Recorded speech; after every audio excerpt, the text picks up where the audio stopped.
Meus amados irmãos, a graça e a paz de Jesus Cristo, nosso Senhor e Salvador.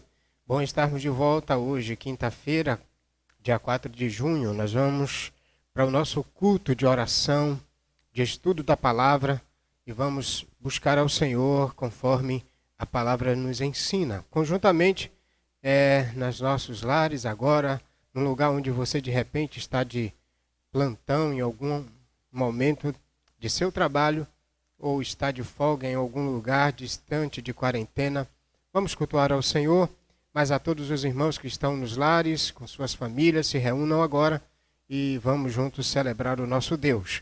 Quero fazer uma oração invocatória, Marcelo vai fazer essa oração invocando o nosso Deus, sua presença constante em nossas vidas, para que esse culto apenas a Ele seja dirigido. Oremos. Amado e glorioso Deus, santo seja o teu nome entre todas as nações. Que o teu reino, Pai, não demore de vir até nós. Que a tua glória resplandeça sobre todo este mundo e que os homens possam ver o seu juízo, Pai. Amém. Como já estamos vendo nesses dias, Senhor. Obrigado, Pai, pela tua presença aqui neste lugar. Nós invocamos aqui neste momento a tua presença para que o Senhor abençoe todas as palavras que vão ser ditas aqui. Amém. Que essas palavras venham do fundo do teu coração, Pai. Venham da verdade que o Senhor nos revelou por meio do teu Filho. E que nossos corações e nossos espíritos sejam edificados por meio de Cristo, em nome de Jesus. Amém. Amém. Amém. Através de Jesus, então, vamos adorar a Deus. E essa é a proposta da Bíblia. Um culto centrado em Cristo, para Ele, por Ele e eternamente. Amém. Quero trazer algumas informações. O plantão da igreja, a gratidão a Deus também aos irmãos que têm sido fiéis. Talvez você possa até perguntar, pastor, por que na igreja você não faz um momento nos cultos online, um momento de devolução de dízimos e ofertas? Nós temos isso como um aspecto interno da igreja, e a igreja faz isto de maneira muito natural.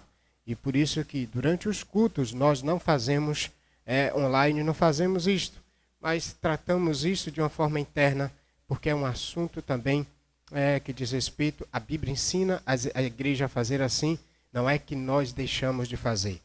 Temos então um plantão diário na igreja, manhã, tarde, com irmãos, líderes espirituais, ou até às vezes equipe de limpeza do templo, e nesses horários de segunda a segunda, existem irmãos aqui. Você pode, se você tiver dificuldade de fazer a sua transferência, você pode fazer isso no próprio templo. Então, com um plantão diário, de maneira isolada, um após o outro, os irmãos têm essa liberdade. E quero agradecer, então, aos irmãos pela fidelidade nas doações de alimentos. Esses dias fizemos também novas entregas, abençoando familiares, abençoando irmãos. E, ao mesmo tempo, também queremos agradecer a Deus pela devolução, a entrega dos dízimos e das ofertas. Deus seja louvado. E aqui temos uma pura demonstração de fé dos irmãos, da igreja, dos eleitos em Cristo. Deus abençoe a cada um dos irmãos. Quero mandar um abraço aqui para todos os irmãos. Hoje também, nosso irmão Filó, ele que é o esposo da nossa irmã Dete, tem cultuado muito a Deus através do culto online, não perde um culto. Esses dias conversando com a irmã Dete, e ele muito entusiasmado com o culto. Então, nosso irmão Filó, um forte abraço. Os familiares da irmã Maria de Jesus, aí em Santo Antônio de Jesus, que também cultua a irmã Maria de Jesus, que tem mais de 100 anos, já ovelha aí do pastor Francisco. Um abraço para todos os irmãos de Santo Antônio de Jesus, que também têm cultuado às terças-feiras, às quintas-feiras conosco, uma vez que os cultos da região lá é quarta-feira. Nosso irmão Jorge Emílio, Priscila, nossa irmã também, a Miriam, a filhinha também, Mili, né? Que a gente chama de Miloca. Um abraço, Emily. E João Vitor, um forte abraço para todos esses irmãos aí, pastor Francisco e toda a turma aí da PIB Sage, um forte abraço. Também eu quero mandar um abraço para o pastor Marcos, lá em Cova de Onça, pastor Reginaldo em Jequié, também os irmãos aí de Salvador. Nós temos uma equipe ali, uns irmãos também que cultuou conosco lá em Brasil Gás, em Salvador, Damião, Antônia que também é minha irmã, Simone, Lislene, Liz, né, a filhinha dele, a filhinha de Simone, Lerison, o pessoal da Gamboa, aí de Lerison, também seu Cacá, eu peço até oração pela irmã Maria, né, de seu Cacá e toda a sua família, que Deus abençoe essa família aí. A equipe também de Camaçandi, todos os irmãos, inclusive os que estão em Aratuípe, seu Arlindo, a irmã Damiana, a irmã Angélica, a irmã também Marinalva, ou é Marivalda. Há uma troca que eu faço dos dois nomes. Temos duas irmãs lá, uma é Marivalda, outra é Marinalva. Você que uma mora em Aratuípe e a outra mora em Camaçandi. Então um abraço para as duas, Deus abençoe as nossas irmãs em Cristo Jesus. Família do irmão Zé Bonfim também, um forte abraço, irmão Zé Bonfim, chamado também de Zé Gotinha. Não sei quem botou esse apelido, irmão Zé Bonfim. Ele que tem um fim bom, Deus abençoe todo esse pessoal da família. Edileuza também, da Pibissage. São vários irmãos e a gente acompanha. Eu mesmo, confesso para vocês, é um pecado que eu tenho.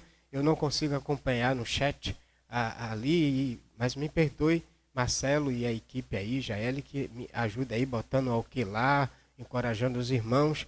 É porque eu não tenho o mesmo tempo e acaba a gente, até os irmãos, achando que nós não estamos com sentimento de graça sobre vocês. Mas amamos a todos e quando a gente não responder, diante da demanda, Deus perdoe aí esse pecado de a gente não conseguir responder todas as demandas. Eu quero também encorajá-los aos irmãos não perderem de vista o relógio de oração, de 6 até 10 da noite. Nós temos esse rodízio. Leitura bíblica, não percam, não deixem. Quarentena não é para você sair de férias da vida espiritual. Então, leitura da palavra, nosso relógio de oração, o discipulado via chamada de vídeo. Faça isso, eu tenho tentado fazer o máximo que posso. Eu tenho treinamento também para os encontros via WhatsApp. A gente tem um processo aí via WhatsApp, não via reuniões online, treinamentos online. Tem o Zoom, tem o TeamMatch, se não me falha a memória. Algumas equipes já estão fazendo isso e Deus fortaleça a todos vocês. Porque nós não queremos colocar tudo no canal, porque eu acho encher de muita coisa e as reuniões em grupos eu acho que fica melhor, até porque se interagem também de uma maneira mais participativa. Louvado seja Deus. Nós vamos então para nossa chamada de confissão. Nosso irmão Genilson está aqui conosco. Eu vou pedir para que ele possa fazer essa chamada de confissão.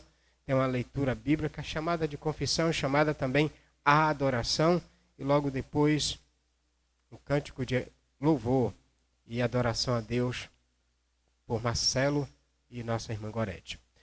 Eu quero pedir aos irmãos, antes de Genilson vir, pode vir já Genilson, ore também pelo Hélito. O Hélito esses dias está com um problema estomacal e por isso a dificuldade não está vindo esses dias. Então os irmãos estejam orando por ele.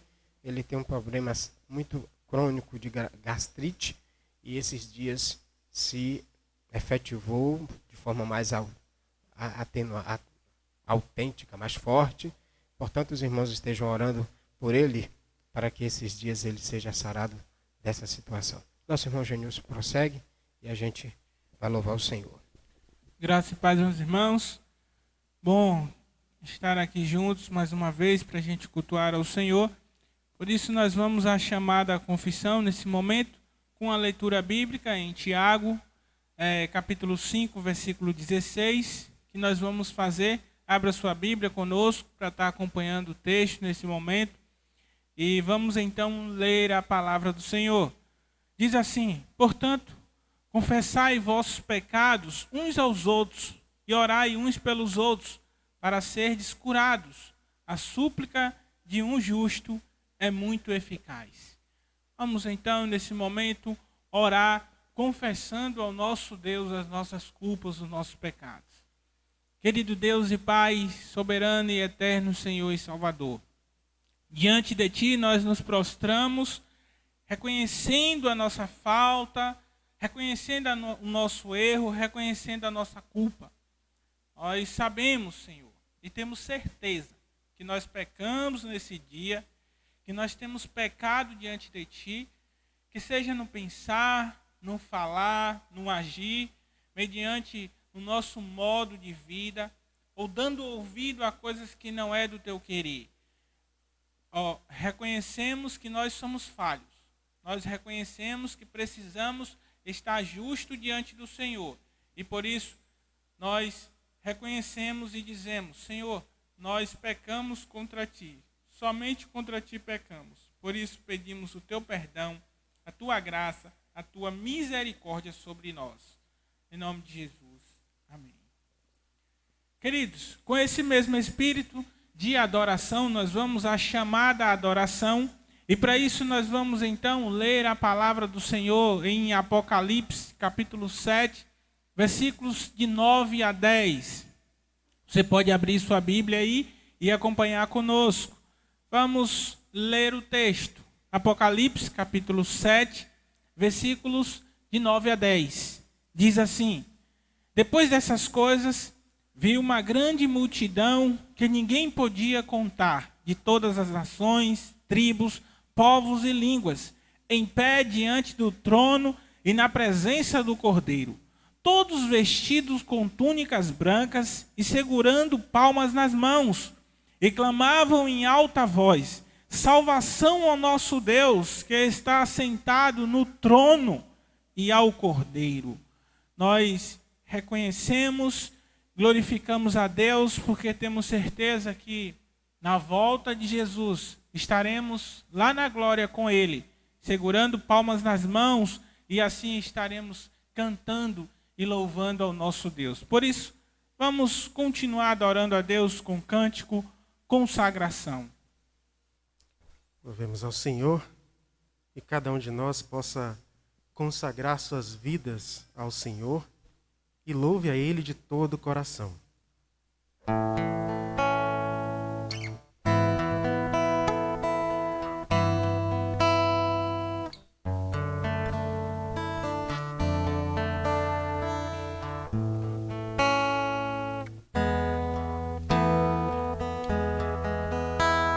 Ao Rei dos Reis consagro tudo o que sou, de gratos louvores transborda o meu coração. A minha vida eu entrego nas tuas mãos, meu Senhor, pra te exaltar com todo meu amor. Eu te louvarei conforme a tua justiça e cantarei louvores, pois tu és altíssimo. Celebrarei a ti, ó Deus, com meu viver. Cantarei e contarei as tuas obras, pois por tuas mãos foram criados terra, céu e mar e todo ser que neles há. Toda a terra celebra-te com cânticos de júbilo, pois tu és o Deus Criador. Toda a terra celebra-te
queridos, toda a honra, toda a glória, todo louvor tem que ser dado ao nosso Deus. Ele é o Criador de todas as coisas.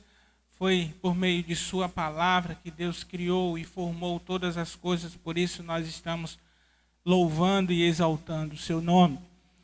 Vamos nesse momento para um momento de oração, onde nós vamos orar por um viver semelhante ao de Cristo, auxílio do Espírito Santo para viver a vida cristã, que o nosso viver glorifique a Deus, orar pelos enfermos. Vamos nesse momento então, vou pedir ao irmão Marcelo que faça uma oração por um viver semelhante ao de Cristo. Depois eu vou orar pelo auxílio do Espírito Santo para viver a vida cristã. E vou pedir ao pastor Jair que ore pelo nosso viver que glorifique a Deus. Oremos. Deus amado e Pai bendito, ajuda-nos, Senhor, a viver de acordo como o nosso Mestre viveu, Pai. Ajuda-nos a ser imitadores do nosso Salvador. Amém. Que a nossa vida seja um reflexo da vida do nosso Senhor Jesus. Que as nossas escolhas sejam as escolhas do nosso Senhor e não as escolhas do nosso coração, pois só o nosso Deus sabe o que é melhor para nós. Que a nossa vida seja um espelho daquilo que o Senhor quer de nós e que nossos filhos, nossos pais, nossos amigos vejam resplandecer na nossa vida o exemplo de vida que o Senhor quer de nós. Que vidas sejam salvas por meio do nosso testemunho e do nosso procedimento, onde quer que nós estejamos, seja na igreja, seja na nossa casa, seja no nosso trabalho, que o nosso caráter seja o caráter de Cristo, em nome de Jesus. Amém. Vamos orar nesse momento pelo auxílio do Espírito para vivermos uma vida cristã. Querido Deus e Pai, soberano e eterno Senhor e Salvador, nós pedimos ao Senhor, Pai, que o Teu Espírito Santo nos auxilie, que Ele nos conduza, que Ele nos direcione para viver uma vida santa, cristã diante do Senhor. Como o Senhor mesmo disse lá no livro de Atos, está escrito que o Senhor, antes de ser ascendido aos céus, o Senhor disse para os seus apóstolos: ficar em Jerusalém até que do alto sejais revestido de poder, para testemunhar do meu evangelho.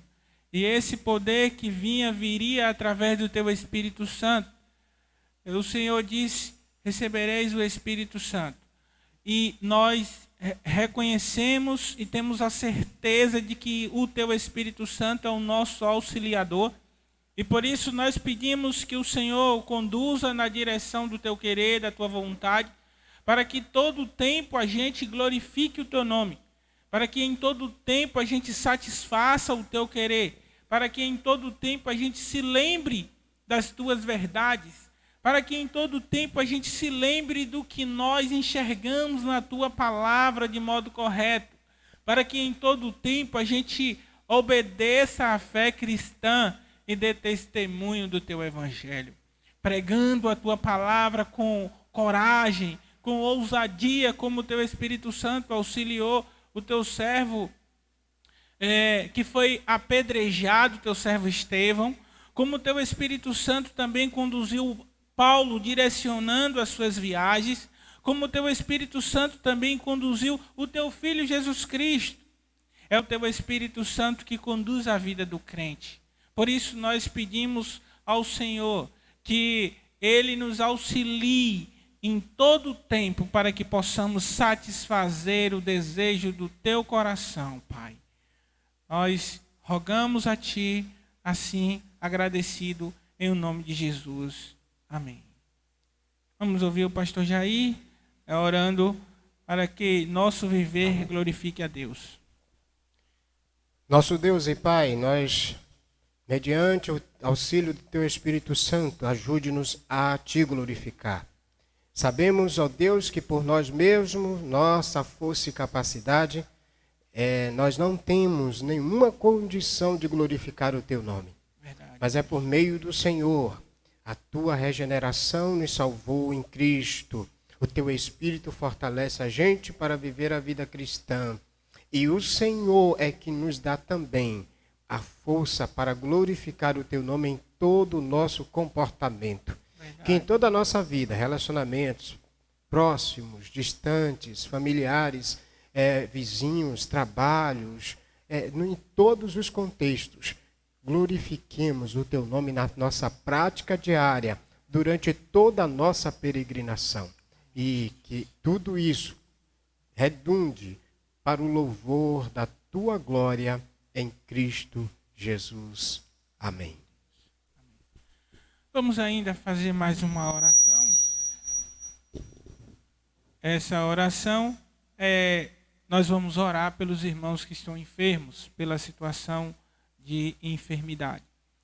Querido Deus e Pai, soberano, Salvador, Criador dos céus e da terra, o Senhor formou o homem e colocou o teu fôlego de vida na vida do homem, e por isso o homem se tornou alma vivente. Por isso nós entendemos que o homem vive, essa alma vivente vive dentro de um corpo, e esse corpo é carne, que o Senhor disse que um dia irá se tornar pó novamente, porque o Senhor o fez do pó. Deus, nós pedimos a tua graça, o teu amor, a tua misericórdia sobre a vida daqueles que estão com seu corpo nesse momento, sofrendo aflições, alguns com dores em seu corpo, outros com dificuldades de movimentação. Que o Senhor assim atue na sua vida, para que eles entendam os teus planos, a forma como o Senhor age, o jeito como o Senhor tem agido em suas vidas, e estejam satisfeitos e tranquilos, auxiliados pelo teu Espírito Santo, vivendo uma vida cristã digna de louvor e adoração ao Senhor, entendendo que o Senhor sabe o que é melhor para a nossa vida, que estejam consolados. Nós oramos para que o Senhor satisfaça a tua vontade. Sabemos que o desejo do nosso coração é que o Senhor o cure, mas que seja feita como o Senhor quer, do jeito que o Senhor quer. É doído, é sofrido, nós sentimos dores na carne, no corpo, mas pior seria se sentíssemos dores na alma. O Senhor preserva a nossa alma. O Senhor tem sustentado a nossa alma, garantido que ela irá para os céus. Por isso nós pedimos ao Senhor que nos conforte diante da situação alheia que nós vivemos. Tenha misericórdia daqueles que estão nos hospitais, passando por situações difíceis de sua vida, sentindo muitas aflições em sua carne, em seu corpo. Que o Senhor tenha misericórdia e dê um refrigério de alma para que todos possam exaltar e glorificar o seu nome nos aspectos e situações da sua vida. Obrigado e continue firmando os nossos passos em Ti, em nome de Jesus. Amém. Nesse mesmo espírito, queridos, nós vamos então à chamada proclamação da palavra, onde nós temos por texto base o Salmo 119, versículo 11, que diz o seguinte: guardei a tua palavra no meu coração para não pecar contra ti. Nesse espírito nós vamos então ouvir a palavra do Senhor com o pastor Jair.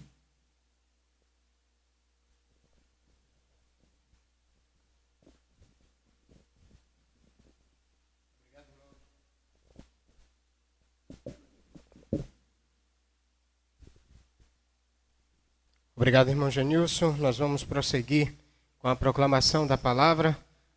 Adoramos, confessamos e então vamos proclamar, ouvir a palavra que edifica as nossas vidas e que nos conduz à vida cristã piedosa em Cristo, que nos capacita nos dá um entendimento para vivermos a vida cristã em Cristo. O texto de hoje é a sequência lá da carta de 1 Pedro. Eu quero conclamar a você a abrir agora a sua Bíblia na carta de 1 Pedro, capítulo de número 3, os versículos de 8 a 12. Mais uma vez, lembrando, trazendo a sua memória, 1 Pedro 3, estamos já no capítulo 3, do versículo de número 8 ao versículo de número 12. Lembrando que no processo de exposição, e porque estamos fazendo desta forma, na verdade esse texto ele tem uma perícope, um pedaço de texto maior. E esse texto ele vai, na verdade, do capítulo 2 até do versículo 11 até o capítulo 3, o versículo 22. É onde nós temos os relacionamentos terrenos do crente, ou dos crentes, ou do crente precisam, os relacionamentos terrenos do crente precisam refletir submissão às autoridades decretadas por Deus, conforme exemplificada por Jesus Cristo. Então, a vida terrena, a vida de peregrinação do crente, ela precisa refletir submissão às autoridades decretadas por Deus, conforme exemplificada em Jesus Cristo. E Jesus Cristo é que é o modelo para todo o processo dos relacionamentos terrenos do crente. A vida de peregrinação dos cristãos, conforme a gente já ouviu e já entendeu, nessa carta Pedro escreve aos eleitos peregrinos da dispersão. E peregrinos são aqueles que estão em um processo de andança, que ainda não estão na terra fixa, na sua pátria permanente. E é por isso que durante essa peregrinação, até chegarmos à Nova Jerusalém, até chegarmos à Nova Canaã, até chegarmos à pátria celestial, à cidade santa, cujo arquiteto e construtor é Deus, a gente precisa refletir o caráter de Deus em Cristo, em nossos relacionamentos, na nossa conduta, em todo o nosso viver. Diante dessa caminhada, Pedro, então, ele vai agora fazer pensamentos menores dentro desse texto de 2:11 até 3:22. E por que eu estou fazendo de maneira a textos menores? Porque eu acredito, particularmente, exposição bíblica é a única forma, hermeneuticamente, que a gente tem para dizer assim diz o Senhor. Embora respeite as outras formas de trabalhar no aspecto de expor textos, mas a única forma de expor todo o desígnio de Deus é a gente entendendo o pensamento progressivo do autor inspirado. E qual foi o objetivo que ele tinha ao escrever o livro, a carta? Pedro tinha um objetivo em escrever essa carta. Já vimos que o cenário aqui desta carta foi um cenário de cristãos dispersos peregrinos por causa dos sofrimentos provenientes da perseguição. E Pedro então está encorajando esses eleitos, esses crentes dispersos eleitos, a permanecerem firmes na graça de Deus. E aqui a gente encontra o propósito da carta no capítulo 5, versículo 12. Como então anteriormente mencionava, dizia, expor a Bíblia é a única forma de a gente dizer aquilo que o autor sagrado recebeu de Deus. E não em frases ou pensamentos, mas em uma sentença completa, onde designa o conteúdo do pensamento do coração do autor, que foi o conteúdo do pensamento do coração de Deus. E Pedro aqui está fazendo isso para os eleitos peregrinos da dispersão, da diáspora. E hoje, como igreja de Cristo, peregrina na terra, caminhando até a terra permanente, a cidade santa, a gente também é peregrino e a gente precisa entender o foco dessa graça de Deus. Exposto essas questões, queremos então trazer a grande ideia, didaticamente, dos versículos 8 a 12. A grande ideia, o resumo dessa sentença, o resumo do pensamento do autor inspirado, é que Deus contempla e favorece os eleitos em seus relacionamentos, mas rejeita os injustos. Anote a sentença, o pensamento principal, a grande ideia, o fluir lógico do pensamento maior desse autor, de Pedro, nesse pedaço de texto que está dentro do pedaço de texto maior, 2:11 a 3:22.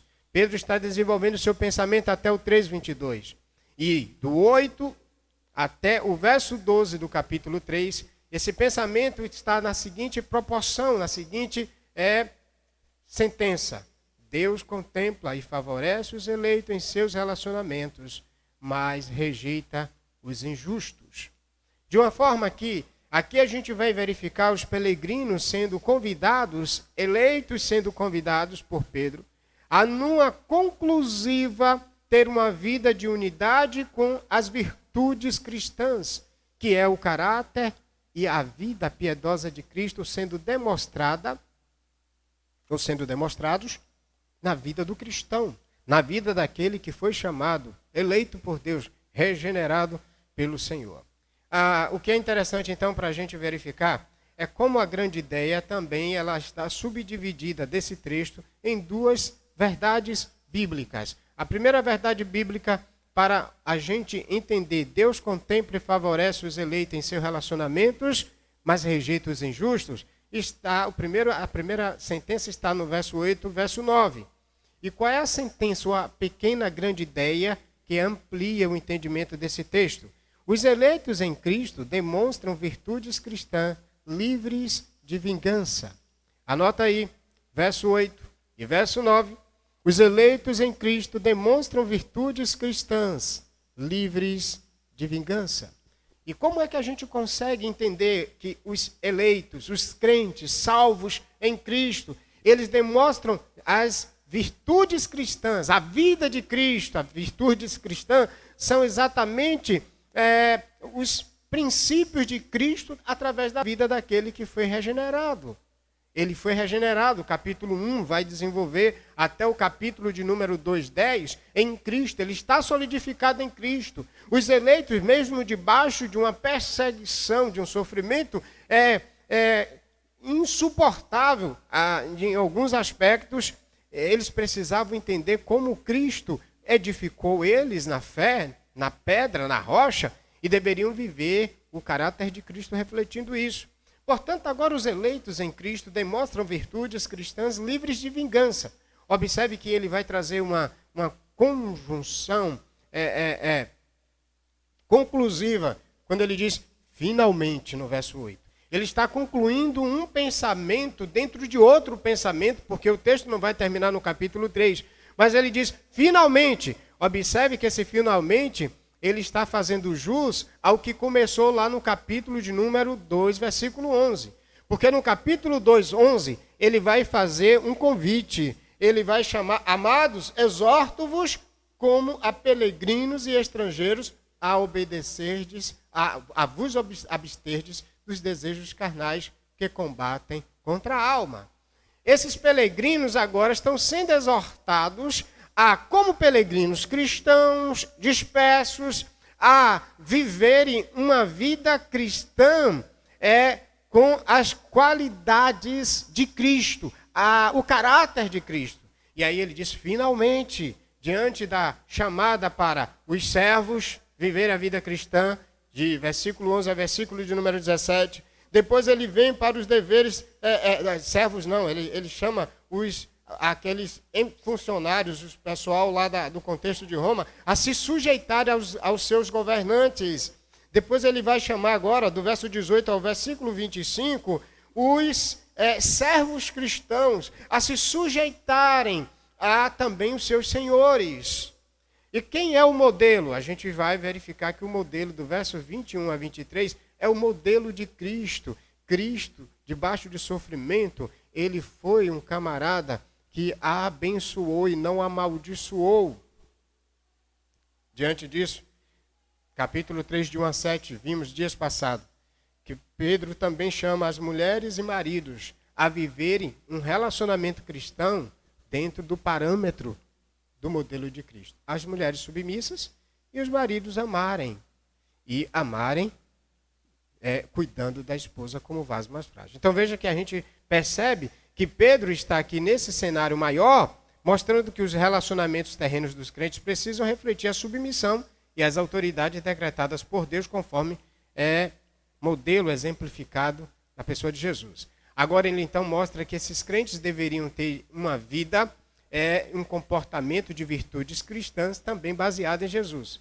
E aí ele faz, tende em vós mesmo, verso 8, tende em vós mesmos modo de pensar. A ideia é que eles fossem unidos, que eles trabalhasse em unidade a vida cristã, porque a vida cristã é uma vida que promove a unidade, não a divisão no corpo, e esse é um assunto desenvolvido muito bem no Novo Testamento, nas cartas, principalmente nas cartas paulinas, também no livro de Atos, quando a Bíblia fala que aqueles que criam estavam em comum acordo, ou tinham tudo em comum. Tem muita gente até que diz que ali é a criação do comunismo. Não. Há uma diferença muito grande de cristianismo para comunismo. Deus não nos chamou para sermos comunistas no sentido mais variado da palavra. Deus nos chamou para vivermos uma vida em unidade, baseado não naquilo que a gente reivindica, mas baseado naquilo que Cristo fez, na obra de Cristo. Por isso ele chama: tende todos vós o mesmo modo de pensar. E o mesmo modo de pensar está baseado pela proposta da regeneração. Uma vez que Cristo nos regenerou, nós fazemos parte de um só corpo, nós fazemos parte de uma só família, Efésios capítulo 2.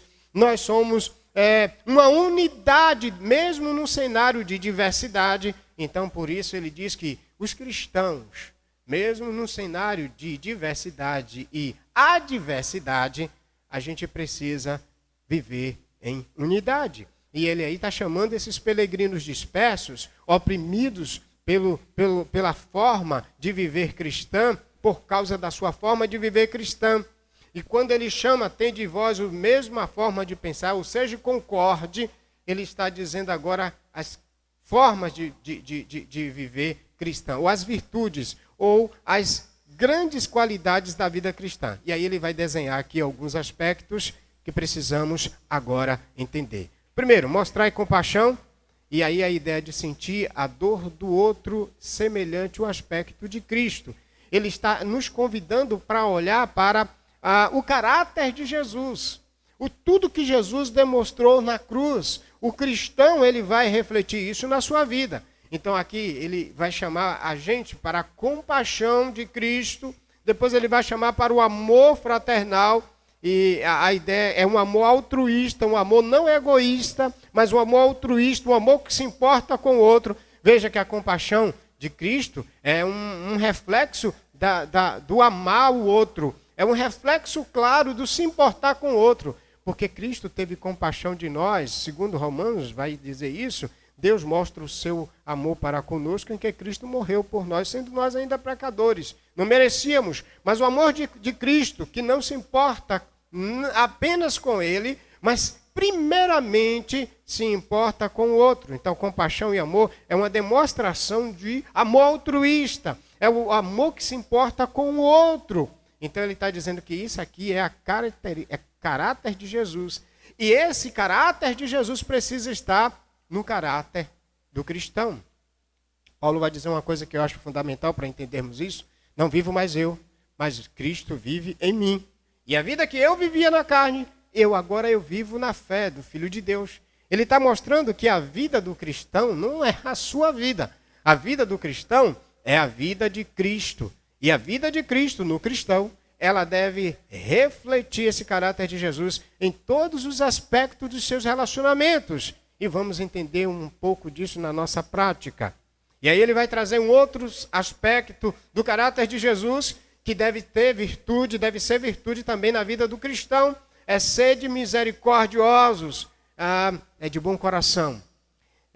A nossa tendência, o coração da gente, pessoalmente, carnalmente falando, a gente sabe que ele não tem boas tendências. Ele não é tendencioso ao bem, ele sempre é tendencioso ao mal. Há uma luta porque vivemos ainda num corpo corruptível. E nesse corpo corruptível a gente sabe que a gente não consegue, de nós mesmos, vivermos compaixão, amor fraternal e misericórdia. Por causa disso, todas essas virtudes fazem-se referência ao caráter de Jesus. E a vida cristã nada mais é do que a vida de Cristo através das nossas vidas. E aí ele traz o último aspecto, e humildade. A ideia de ser humilde é exatamente também um outro reflexo do caráter de Jesus. Ele, sendo Deus, ele não teve por usurpação ser igual a Deus. Quando ele chegou no cenário humano, passou 33 anos, nós tínhamos imperadores, governos regionais, como Herodes, Pilatos, e apareciam como homens arrogantes. Jesus, o Senhor do Universo, aparece como um ser tão humilde, se importando com os outros, prestando serviços aos menos favorecidos. Quem dentre os imperadores, César, descia para servir os menos favorecidos? Jesus é aquele que vem e lava os pés dos discípulos e traz assim uma característica de humildade. E aqui é uma ideia de coração. Às vezes a gente faz uma confusão em relação à ideia de humildade. A gente pensa que humildade é uma pessoa maltrapilha, com roupa lascada. Às vezes tem pessoas que se vestem bem e têm um coração muito humilde, porque o coração dele é um coração semelhante ao de Cristo, ou o coração de Cristo está no coração dele. A gente tem uma canção que inclusive cantamos várias vezes, pedimos um coração igual ao de Cristo. Então, ser humilde aqui não é um aspecto no sentido de ser uma pessoa pobre ou paupérrima, que não tenha nem condição de ter algo, uma cama para dormir. Não está se falando disso. A gente faz uma confusão. Humildade é um princípio que nós encontramos em Cristo, quando ele, sendo Deus, não teve por usurpação ser igual a Deus, mas humilhou-se à morte de cruz e glorificou a Deus, mostrando humildade no seu caráter, na sua vida, no seu coração. Então, a ideia de humildade é uma ideia muito intrínseca aos aspectos do caráter de Cristo, como compaixão, amor fraternal, misericórdia e humildade. Por isso, o verso 8, ele resumiria no seguinte aspecto: a vida cristã ela demonstra amor altruísta, harmonioso, compassivo e humilde. A vida cristã é essa que trabalha a unidade em torno do corpo, demonstrando amor, harmonia, compassividade e humildade. Então, os eleitos demonstram o caráter de Cristo na prática das virtudes cristãs. Quando nós, de fato, somos eleitos, regenerados, a gente transmite o caráter de Jesus na prática, no dia a dia da vida cristã. O verso 9, ele vai agora mostrar um outro aspecto, fazendo uma adversativa, quando ele diz: não retribuindo o mal com o mal, nem ofensa com ofensa, pelo contrário, bendizei. E quando ele diz bendizei, ele vai trazer também uma finalidade. E ele faz essa finalidade também trazendo uma explicativa. Ele diz, por quê? Ele está dizendo, não retribua o mal com o mal, mas, pelo contrário, bendizei. Ou seja, quando você for amaldiçoado, quando você for mal amado, você deve amar. Quando você for amaldiçoado, você deve abençoar. Lembra de Deus chamando Abraão? Esse aspecto está bem claro lá no Antigo Testamento. Abraão, que é sombra de Cristo, ele chama Abraão e diz que através de Abraão ele iria abençoar todas as famílias da terra. Aqueles que são filhos eleitos na fé de Abraão e também agora fundamentado na fé definitiva em Jesus, esses precisam abençoar, porque fomos chamados para isto. Olha, porque para isso foste chamados, a fim de receber bênção como herança. Deus nos abençoou, e essa é a herança do Senhor, a regeneração, de fato é a herança de Deus para os crentes. E esses crentes abençoados em Cristo, quando você observa o capítulo de número 3, o capítulo número 1, versículo 3 a seguir, a gente vai encontrar esse aspecto de Deus em Cristo ter nos abençoado e está sendo louvado por isso. E nós fomos chamados para abençoar. O crente foi chamado em Cristo e ele recebe a herança que é a salvação em Cristo e ele agora, por meio de Cristo, precisa também fazer isto. Paulo vai dizer que bendito seja Deus que nos abençoou por meio de Jesus Cristo, com todas as sortes de bênçãos espirituais nas regiões celestiais. Aqui tem um aspecto que é muito interessante. O crente, no viver diário dele, na vida cristã dele, ele não paga mal com mal. ele vence o mal com o bem. Então os eleitos demonstram o caráter de Cristo abençoando aqueles que vos ofendem. Qual é a ideia geral? Os amaldiçoados perdoam, porque aqui está o modelo de Cristo. Você lembra de Jesus? Quando Jesus está na cruz sendo amaldiçoado, primeiro por causa dos nossos pecados, mas depois ele rejeitado, e as pessoas então o amaldiçoaram na cruz, até para se cumprir aquele princípio lá do Antigo Testamento, que maldito era aquele que fosse pendurado no madeiro, aquele que fosse crucificado. E agora as pessoas estão amaldiçoando Jesus. E veja como é que Jesus se comporta e qual é a atitude desse caráter santo, perfeito, justo, que representa o caráter de Deus. Quando ele está sendo amaldiçoado, atraindo sobre si nosso pecado, rejeitado e amaldiçoado pelas pessoas, crucifica-o, cuspiam nele. Desce da cruz se és o Filho de Deus. Aí Jesus diz uma coisa na oração praticamente final. Ele diz, Pai, perdoa-lhe, porque eles não sabem o que fazem.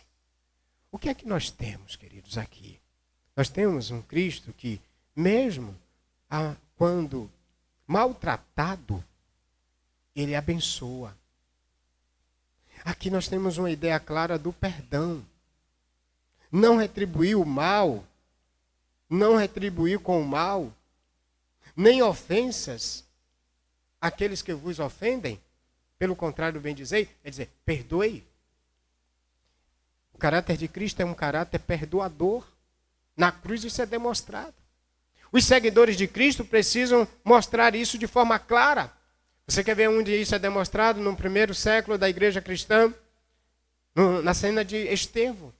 Estevão, depois que faz o discurso relatando a história do Antigo Testamento toda para declarar que Cristo era o Filho de Deus, diante do Sinédrio, diante da Corte Suprema dos Judeus, Estevão, ele então é rejeitado e as pessoas sentem um ódio tremendo por Estevão naquele cenário de Atos capítulo 7 até o início do 8.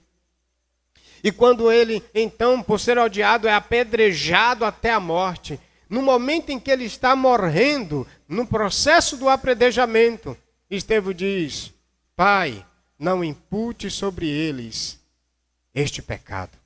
O caráter de Cristo está sendo visto agora no caráter de Estevão, mesmo diante de um cenário de perseguição, que é um cenário semelhante agora ao de 1 Pedro.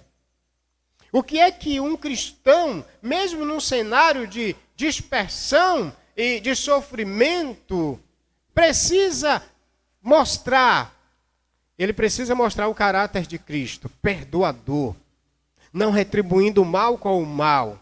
Então os eleitos cumprem o chamado, abençoando ao refletir o caráter de Cristo. Quando você é injuriado, amaldiçoado, você abençoa, você perdoa, você está mostrando Jesus no seu comportamento, na sua atitude, na sua vida cristã. Esse é um aspecto que você pode até dizer, pastor, isso é um aspecto difícil. Sim, é difícil. Se fosse fácil, irmãos, Cristo não teria morrido na cruz. Não precisaria pagar esse preço tremendo. Agora, todo esse comportamento dos eleitos demonstrando virtudes cristãs, livre de vingança, porque ele começa dizendo, olha, vocês têm que ter o sentimento de Jesus. E esse sentimento, compaixão, amor fraternal, misericórdia, humildade, perdão. E para isso, eles foram chamados. Os crentes não foram chamados para amaldiçoar. Por isso, eis o porquê minha posição de que crente, ele não participa de momentos revolucionários atirando pedras em vidraças. Ele não participa de movimento onde fica trocando xingamentos. Ele não espragueja autoridades porque ele não gostou de uma postura, de uma posição. Talvez nesses dias você possa até pensar, mas pastor, então o que é que está acontecendo quando a gente vê crentes trocando farpas? Não, crente não troca farpas. Daqui a pouco na aplicação a gente vai verificar que quando as situações de opressão, de dor, de sofrimento são colocadas diante da gente, nesse momento nosso caráter cristão está sendo testado, nós estamos sendo provados. Então veja que aqui ele está dizendo, vocês foram chamados para abençoar. E se vocês são assim, filhos de Deus, porque receberam essa herança desse chamado para abençoar. Veja que essa expressão, para isto fosse chamado, no verso de número 9, você também encontra quando ele está falando da sujeição dos servos às autoridades e da sujeição também dos servos cristãos, ou dos servos aos seus senhores. Veja que no versículo de número 21, à semelhança do modelo de Cristo, essa expressão, para isso vocês foram chamados, que está aqui no verso 9, você encontra ela também no verso 21 do capítulo 2. Observe comigo, vem aqui para o texto. Para isto fostes chamados, por isso Cristo também sofreu por vós, deixando-vos exemplo para que sigais os seus passos. Olha o exemplo de Cristo. Fomos chamados para seguir o exemplo de Cristo, que quando amaldiçoado e num contexto de sujeição, de submissão, às vezes as opressões nos relacionamentos, você não tem vontade de abençoar quem lhe oprime. A gente vai verificar que no contexto de relacionamento marido e mulher, em vez em quando o marido troca farpas com a mulher, nem sempre ela tem o desejo de amá-lo.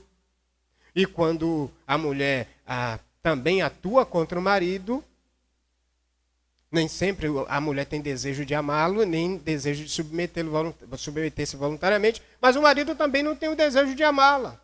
Então, se depender da gente para a gente se relacionar bem, nunca isso vai acontecer. Porque no nosso caráter percaminoso, na nossa natureza caída, nós não conseguimos ter bons relacionamentos. Só por meio da natureza de Cristo, do caráter de Cristo, refletido em nosso caráter, a gente consegue fazer isso. Por isso não é uma questão de pensamento positivo. Tem gente até, faz dinâmica de encontros de casais, de trabalho lá, de dinâmica para empregados sejam bonzinhos. É tanto coach, tantas palestras motivacionais, e os empregados continuam sendo os mesmos. Sabe o que é que muda o caráter e o comportamento da gente nos relacionamentos? O coração de Cristo na gente. Senão a gente não consegue nunca. A nossa natureza, querido, é uma natureza decaída. E não se esqueça, abra os olhos, me ouça bem, nós ainda estamos em um corpo corruptível. Então há uma luta. Há um MMA entre o velho homem e o novo homem. Temos duas naturezas. A natureza espiritual e a natureza carnal.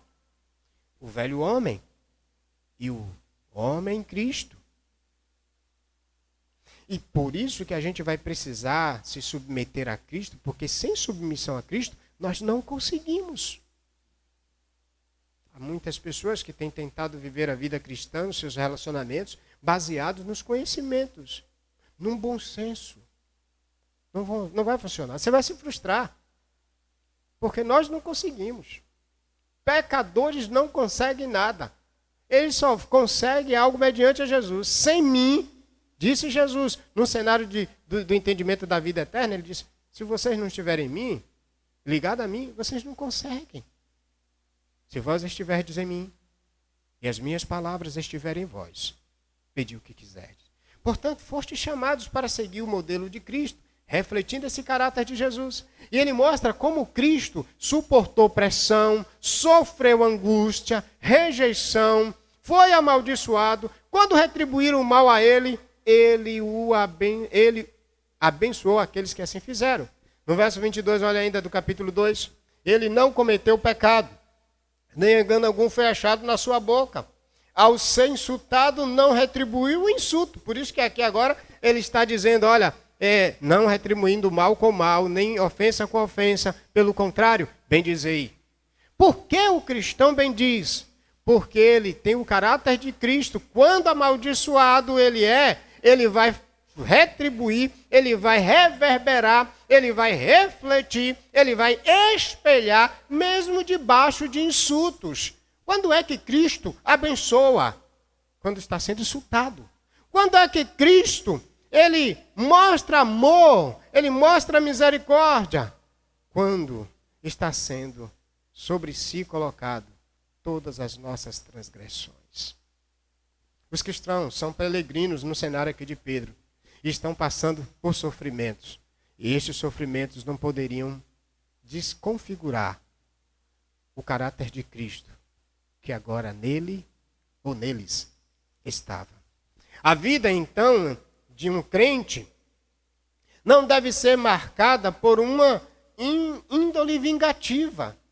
Quando você vê um crente que por tudo quer se vingar, por tudo quer ir à forra, por tudo quer fazer o contraste das virtudes da vida cristã, você pode dizer, ou ele não está num bom momento da vida cristã, ele perdeu a linha da graça, ou ele ainda não é um crente transformado.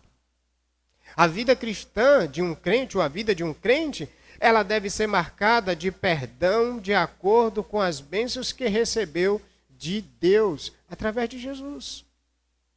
E não de ir à forra. Então, o modelo de submissão, de virtudes cristãs, é uma vida plena de virtude e livre de índole vingativa, de cristão que vai à forra. Pedro, então,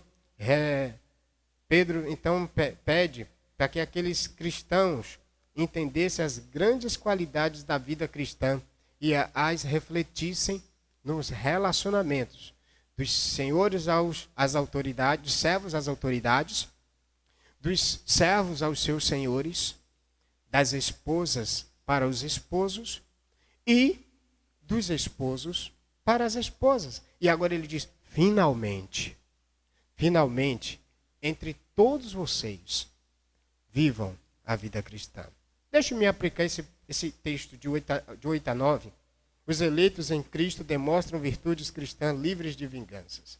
Primeiro, os crentes refletem o caráter de Cristo em seus relacionamentos, apesar da opressão. O cenário era um cenário de opressão. E os crentes, mesmo dentro desse cenário de opressão, dispersos numa terra distante, que não tinha tantos direitos, porque eram forasteiros e peregrinos, pessoas que viviam em uma pátria que não era sua pátria. Não importa o local onde você esteja, agora, ainda no corpo corruptível. Você tem a natureza de Cristo. Você tem a natureza do novo homem, do regenerado por Deus através de Cristo, debaixo da santificação do Espírito Santo para a obediência. E todo crente precisa agora, independente do cenário de oposição, de opressão, mostrar nos relacionamentos as virtudes cristãs, que é o caráter de Cristo. Então, o local, as circunstâncias não alteram o caráter de Cristo na sua vida. Pelo contrário, o caráter de Cristo na minha vida, na sua vida, como igreja, como filho, como pai, como esposo, como esposa, refletem o caráter de Cristo. É o caráter de Cristo na minha vida, como pai, como esposo, como marido, que vai transformar o ambiente. E não é o ambiente que transforma o caráter de Cristo. Mas em qualquer ambiente, o caráter de Cristo em nós transforma pessoas, vidas. Famílias dispersas passam a ser famílias unidas. Famílias desintegradas passam a ser famílias integradas. Servos insubmissos passam a ser servos ordeiros. Homens violentos passam a ser homens, maridos, que amam suas esposas e as protegem. Maridos que amam as esposas e maridos que as protegem. Diante disso, as virtudes cristãs são o caráter de Cristo em nós, através de nós. E Cristo é o exemplo de servo sofredor para filhos regenerados por ele em sua morte. E é por meio desse caráter regenerador que Jesus nos fez, que a gente vai mostrar. Por exemplo, então eu queria trazer algo aqui que é muito específico agora. A gente já viu a linha principal dessa aplicação, conforme a linha de pensamento de Pedro. Mas eu tenho alguns aspectos aplicativos que eu poderia chamar de aspectos aplicativos mais secundários, que seriam o quê? Um aspecto, por exemplo, a justificativa porque não vivemos um bom relacionamento, a justificativa porque não vivemos um bom relacionamento é sempre o outro. Quer ver? Ah, pastor, eu não sou um bom marido porque a minha mulher é uma... O senhor não conhece. Eu não quero conhecer, a mulher é sua.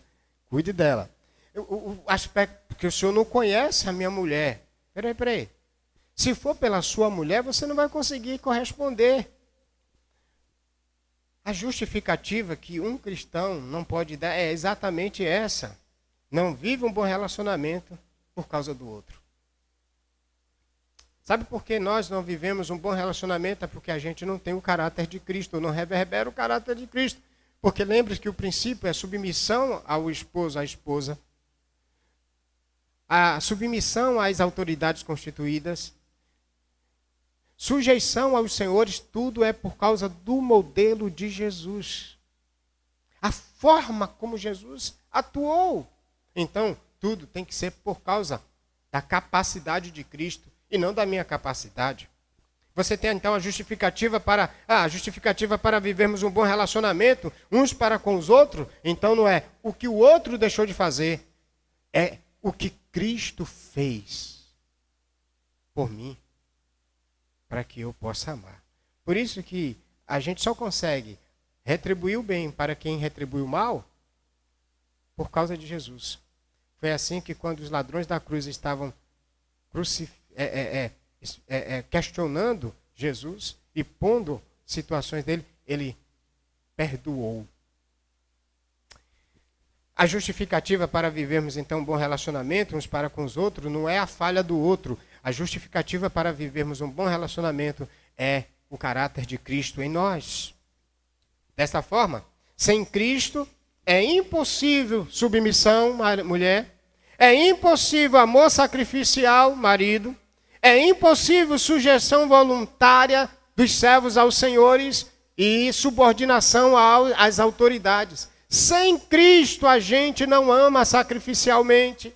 Sem Cristo a gente não consegue ser compassivo. Sem Cristo a gente não consegue ser humilde. Sem Cristo a gente não consegue nada. Então a vida cristã é a vida de Cristo em nós e através de nós. Sem Cristo, então, é impossível sermos concordes, termos o mesmo sentimento. Sem Cristo, é impossível retribuir o bem quando nos fazem o mal. A vida cristã, então, é a demonstração constante do caráter de Cristo em nossos relacionamentos. E aí, então, eu quero chamar a sua atenção para uma coisa. Uma pessoa não convertida vai achar isso um absurdo. E às vezes, presta atenção, queridos, às vezes a gente utiliza o argumento do ímpio para ter a vida cristã, para viver a vida cristã. Ah, pastor, eu sou crente, mas o meu facão, no Nordeste, facão, quando a gente fala, você entende. O cara briga com outro, ele é um crente, e aí de repente ele partiu para cima do outro. E a desculpa é que o facão que não era crente. Quem não é crente é você, cara. Crente. Não é o facão. Talvez o facão até fosse crente. O problema é que você está ofendendo o facão quando diz que o seu facão não é crente. Crente é quem usa o facão. Crente não é quem usa o facão crente. O facão é crente, o bichinho não sabe de nada. Ele é um ser inanimado. Ele não tem vida. Mas você tem sentimento. Você tem conhecimento, sabe discernir entre o certo e o errado.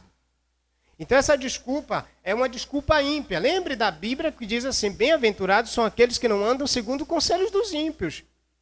E esses que não andam segundo os conselhos dos ímpios, a Bíblia chama no Salmo 1 de justo. Ou daqueles que são cristãos. Eles vão estar na Assembleia dos Justos. Então, trate de converter o seu facão na hora que você entrar na briga. Ou melhor, trate de se converter. Porque é um problema de coração, não é um problema de facão. O problema não é o facão. O problema é o seu coração, sem o caráter de Jesus. Você entendeu? Entendeu, querido? Que Deus ajude a gente a fazer isto. Eu, sozinho, não tenho essa capacidade, não consigo. Vamos partir?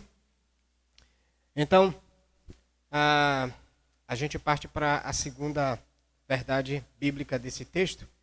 Deus contempla e favorece os eleitos em seus relacionamentos, mas rejeita os injustos. E ele mostra exatamente Deus contemplando os cristãos no relacionamento, pedindo para que esses eleitos demonstrem virtudes cristãs livres de vingança. De 8 a 9. Agora, de 10 até o verso 12, Deus contempla e beneficia os eleitos em sua prática cristã, mas rejeita os injustos. O que é que nós temos? Olha como ele começa. Ele é uma continuação, na verdade, esse pedaço de texto é um pensamento só, de 8 a 12. Eu estou fazendo isso de maneira expositiva para ser didático, para você entender aspectos de como o texto deve ser estudado. Isso até para que quando você for fazer suas leituras bíblicas, você consiga entender esse aspecto da devocional, da vida cristã, lendo diariamente a Bíblia de forma expositiva, aplicando os princípios ao seu coração para a glória de Deus. Bom, o verso 10 até o verso 12, qual é a grande ideia, ou a outra menor grande ideia para ampliar o pensamento? Veja que de 10 a 12, Deus contempla e beneficia os eleitos em sua prática cristã e rejeita os injustos. E aqui então a gente tem agora um outro aspecto. Veja como é que isso é desenvolvido. Ele vai de novo com uma explicativa, só que ele vai utilizar aqui um gênero literário chamado poesia. Ele vai trazer assuntos de maneira bem contundente. Ele faz pois, esse pois aqui tem uma vírgula, e depois dessa vírgula, ele vai utilizar o Salmo 34, de 12 a 16. Então aqui nós temos uma poesia nessa carta. A carta, que é um gênero epistolar, é uma epístola, mas aqui ele tem um subgênero, é uma poesia. Nessa poesia ele vai trazer uma explicativa. Ele vai explicar como os cristãos devem viver a vida de herdeiros em Cristo, ou aqueles que receberam a bênção como herança, desenvolvendo a sua vida semelhante à vida de Cristo, que não retribui quando é amaldiçoado. E aqui a poesia traz esse aspecto explicativo. Você está aqui com o Salmo de número 34, versos 12, literalmente, é uma citação, verso 12 até o verso 16. Se você ler o Salmo 34, 12 a 16, você vai encontrar esses versículos 10, 11 e 12. Então, quem amar a vida, quem quer amar a vida e viver dias felizes, ele está falando de uma peregrinação, né? Quem quer amar a vida e viver dias felizes, e quem quer, enquanto ainda nesse corpo corruptível, pecaminoso, ter vida equilibrada, parece que está muito ligado aqui àquele princípio da promessa de Efésios, lembra? Vós, filhos, sede obedientes aos vossos pais, para que tenham dias saudáveis na terra. Dias, mesmo num corpo corruptível, a gente ter dias equilibrados. E ele diz, quem quer amar a vida e viver dias felizes, ele está dizendo, aqui na poesia, refreia a língua do mal e os lábios de falar coisas enganosas. Aqui, na verdade, a poesia é um assunto só. Ele está falando, um viver tranquilo dos eleitos implica em um falar sadio. Ou seja, você não deve retribuir mal com mal. E essa é a forma que quando um crente é atingido, se ele não tomar cuidado, ele vai amaldiçoar. E ele não foi chamado para amaldiçoar. Aqui é que a gente vai ver esse princípio já de novo. Deus chamou Abraão, olha agora essa conexão com a Bíblia toda. Quando Deus chamou Abraão, Deus disse que ele mesmo faria isso. Ele disse a Abraão, vem, eu te chamo. Ele tira Abraão lá da terra dos babilônios. E ele diz, eu escolhi, santifiquei você. Agora eu quero que você abençoe aqueles que te abençoarem, né? Eu chamo você para ir para a terra e vou abençoar aqueles que te abençoar e vou amaldiçoar aqueles que te amaldiçoarem. Quem deve fazer esse processo de rejeição daqueles que nos espraguejam, dos que nos odeiam, dos que nos oprimem, não sou eu e você. A gente reflete o caráter de Cristo. Então, como é que isso vai ser feito? Com as palavras. Então ele está dizendo, se você quer viver uma vida equilibrada e tranquila, dias sem dor, sem muitas dores, além das dores que nós já vivemos no corpo pecaminoso, isso é natural. Ele vai dizer o seguinte, você precisa abençoar, por isso que a ideia aqui de refrear a língua do mal, os lábios de falar coisas enganosas, é exatamente uma alusão a abençoar, que é a continuação do texto anterior aqui, o versículo de número 9. Não retribuir mal com mal, nem ofensa com ofensa, pelo contrário, bem dizei. Então, se você quiser viver dias no caráter de Cristo, você precisa abençoar, ou seja, isso vai ser por meio da fala. Talvez aqui tem muitas pessoas até que utilizam aquele chavão de palavras abençoadoras. Sua palavra é uma palavra de poder. Não são suas palavras que são de poder. O que ele está dizendo aqui é que você foi chamado para em Cristo apenas abençoar e não maldizer na sua forma de relacionar por meio da sua fala.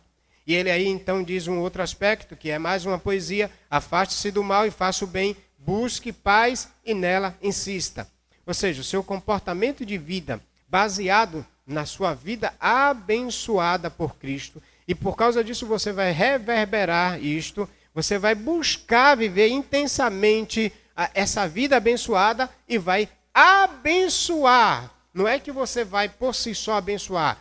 O seu caráter cristão, a sua vida de amor, a sua vida de humildade, vai influenciar outros a verem Cristo em você, e isso vai transmitir paz e vai transmitir relacionamento. Vou dar um exemplo claro aqui. Às vezes a gente tem um lar, e no nosso lar é aquele lar misto, onde pessoas são crentes e pessoas não são. E às vezes é a confusão, pontua uma coisa religiosamente, politicamente.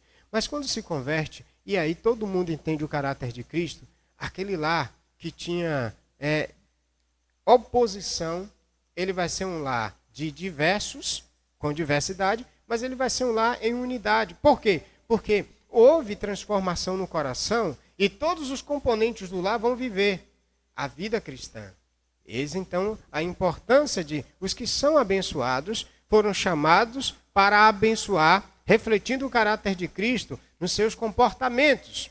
E aí então o que é que nós temos no versículo de número 10? O viver tranquilo dos eleitos implica em um falar sadio para abençoar a semelhança de Jesus. O verso 11, afaste-se do mal, faça o bem, busque a paz. O viver tranquilo dos eleitos requer afastamento do mal e buscar a paz, porque o crente, ele não atua numa vida com características ímpias ou de injustos. Ele vai viver uma característica de uma vida de justo.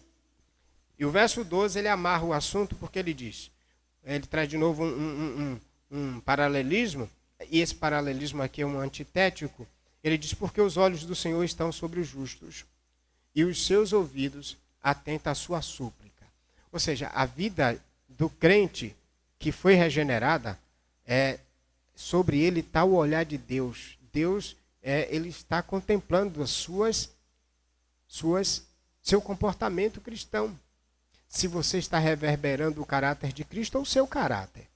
Por isso que o Senhor está dizendo, olha, os olhos do Senhor estão sobre os justos, e os seus ouvidos atentam à sua súplica.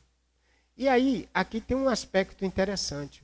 Por que os ouvidos sobre os justos e o Senhor está bem atento sobre a súplica? Você se lembra do capítulo 3, do versículo 7? Na reflexão da semana passada?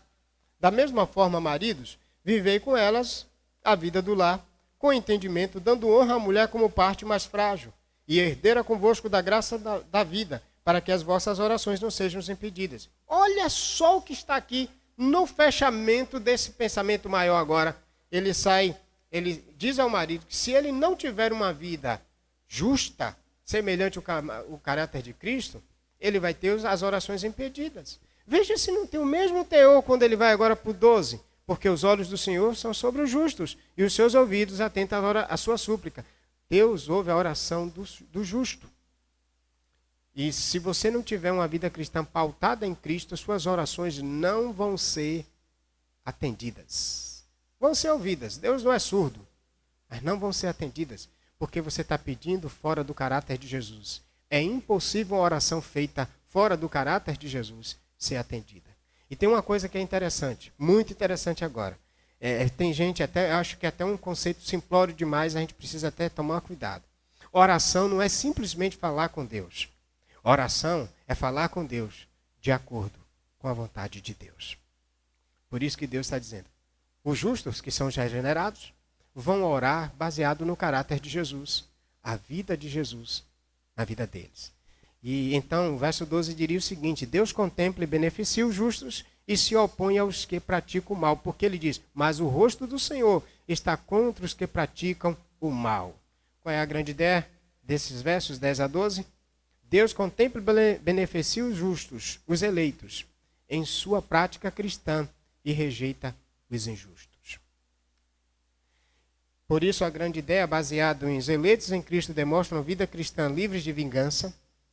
Deus contempla e beneficia os eleitos em sua prática cristã e rejeita os injustos. Soma a isso aqui. Deus contempla e favorece os eleitos em seus relacionamentos, mas rejeita os injustos. Se você, na sua vida cristã, não reflete o caráter de Cristo, você está tendo o comportamento não de um crente, mas de um injusto. E Deus rejeita os que praticam o mal. Por isso que você é chamado, como cristão, a praticar o caráter de Jesus. Eu quero trazer alguns aspectos aplicativos agora para a gente aqui. A prática saudável da vida cristã agrada ao Senhor. A prática baseada na vida dos ímpios desagrada ao Senhor. O Senhor, ele contempla e beneficia a prática da vida cristã dos seus eleitos, dos seus salvos em Jesus Cristo. Ele regenerou e agora ele contempla a obra que ele fez. Eu imagino a gente vivendo a vida cristã baseada na vida de Cristo e Deus como aquele pai que fica olhando o menino fazer as suas obras maravilhosas baseado no que o pai ensinou. Quando eu e você fazemos tudo baseado no caráter de Cristo, eu imagino aqui agora Deus olhando para mim e para você dizendo, que bom, como eu amo esse filho. Quando Jesus ele veio fazer a obra do Pai e fez tudo direitinho, sabe qual foi o olhar de Deus para Jesus? Este é o meu filho amado, em quem eu tenho prazer. Quando eu e você refletimos na nossa vida diária o caráter de Cristo, Deus olha para mim e para você e diz, eu estou feliz. Eu tenho prazer na sua vida. Se você é um crente que vive reverberando o caráter dos ímpios e não o caráter de Jesus, o seu caráter e não o que Jesus fez em nós, eu convido a você nessa noite a repensar a sua vida cristã. Então, a prática de vida dos injustos, ela é repugnante perante Deus. Deus não contempla os ímpios.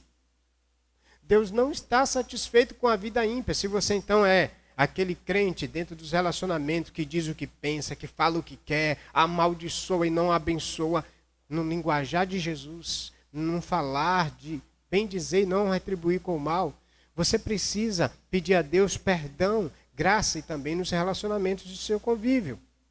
O Senhor ele não se agrada então de comportamento ímpio na vida de seus eleitos. Lembremos então que o contexto é um contexto de opressão e de perseguição. E aqui eu queria pontuar uma finalização. Circunstâncias não justificam, ou melhor, circunstâncias não são justificativas para deixarmos de viver a vida cristã em nossos relacionamentos. Na maioria das vezes a gente fica justificando que não é crente por causa do outro. Ei, você e eu, nós não somos crentes, é porque ainda não nos submetemos a Cristo. E aqui eu quero finalizar dizendo, é impossível a gente ser crente sem submissão a Jesus. Todo crente submisso a Jesus se submete às autoridades, se submete aos senhores, aos seus patrões. Voluntariamente, não é forçado. Porque eu me submeto a Cristo. Porque Ele não é um ditador, Ele me mostrou amor o tempo todo, até hoje faz isso. Agora, irmãos, igreja do Senhor, povo de Deus, eu não consigo. E como é que a gente consegue, pastor? A gente só consegue assim, irmãos. Observe o texto de 1 Pedro, no capítulo de número 5, 6. Observe o 5, 6 de 1 Pedro. Ele diz assim, portanto, humilhai-vos sob a poderosa mão de Deus, para que ele a seu tempo vos exalte. Só quando a gente se humilha, se sujeita a Deus, a gente vai conseguir ter essa vida cristã. Por isso que a gente vai ver isso em cenas posteriores, em textos posteriores. No capítulo 5 ainda, capítulo 5, versículo 5, a parte B, diz assim: sujeitai-vos aos presbíteros, tende todos uma disposição humilde uns para com os outros, porque Deus se opõe aos arrogantes, mas dá graça aos humildes. Veja que ele está falando aqui. O Senhor dá ouvidos e fica atento às orações dos justos, mas o seu rosto está contra os que são ímpios. O Senhor dá graça aos humildes, mas rejeita os soberbos. E só com sujeição a Cristo a gente consegue ter relacionamentos saudáveis. E por quê, pastor? Porque Cristo é quem reconstrói a natureza pecaminosa.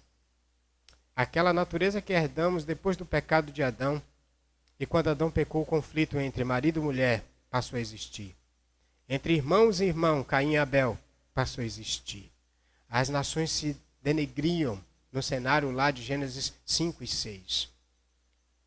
Mas Deus em Cristo reconstrói relacionamentos saudáveis. Se você quer relacionamentos saudáveis, se submeta a Jesus. É só dessa forma.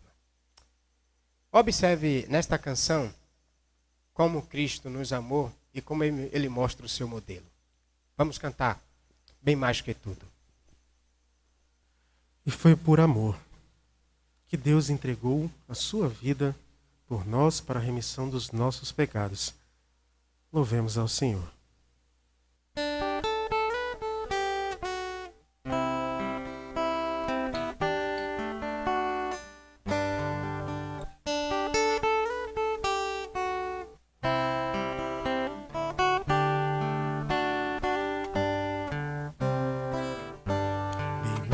Que as forças, poder e reis, que a natureza e tudo que se fez, bem mais que tudo criado por tuas mãos. Deus, tu és o início, o meio e fim. Bem mais que os mares, bem mais que o sol e as maravilhas que o mundo conheceu, e as riquezas, tesouros desta terra, incomparável és pra mim. Por amor, sua vida entregou. Meu Senhor, humilhado foi como a flor machucada no jardim. Morreu por mim, pensou em mim, me amou.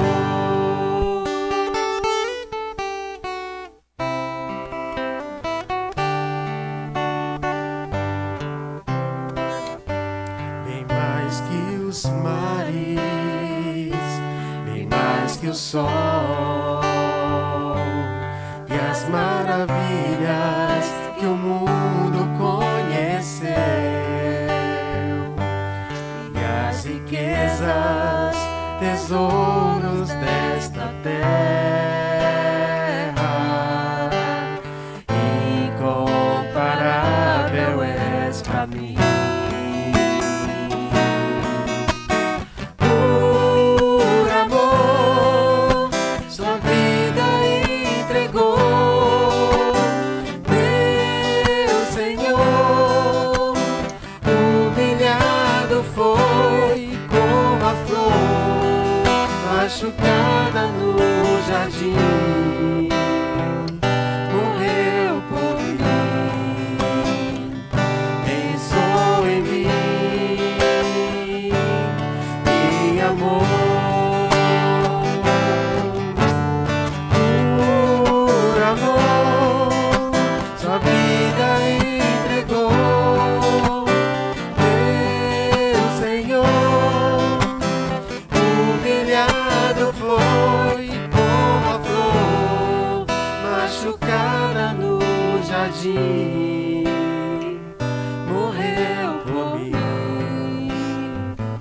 pensou em mim, me amou como a flor machucada no jardim, morreu por mim, pensou em mim, me amou.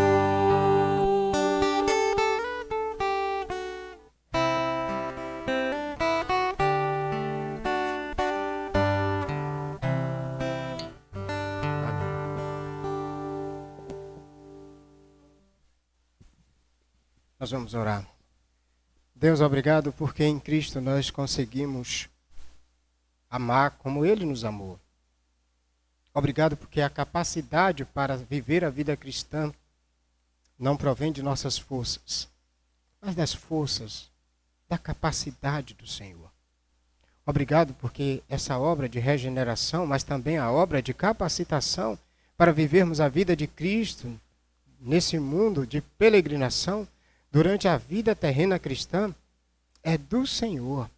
Senhor, imploramos, com graça e misericórdia, ajude-nos a vivermos a vida cristã através de Jesus, nos relacionamentos mais variados, nos nossos lares, nas nossas atividades de trabalhos, nas empresas, que nós cristãos possamos refletir o caráter de Jesus o tempo todo, todo o tempo. Obrigado, Deus. Porque assim, nesta noite, o Teu Espírito nos encorajou a viver a vida cristã na capacidade de Cristo, espelhando e espalhando a glória de Deus através de Jesus. Nós te louvamos, Pai, em nome de Jesus. Amém. Queridos, estaremos de volta no domingo de manhã, estudando o Salmo de número 26. Estamos na exposição aos domingos de manhã do livro de Salmo, primeiro livro. E aguardamos você lá. Se Deus permitir, estaremos lá estudando esse texto naquela ocasião, próximo domingo. Deus abençoe a todos. Uma noite de paz em Cristo Jesus.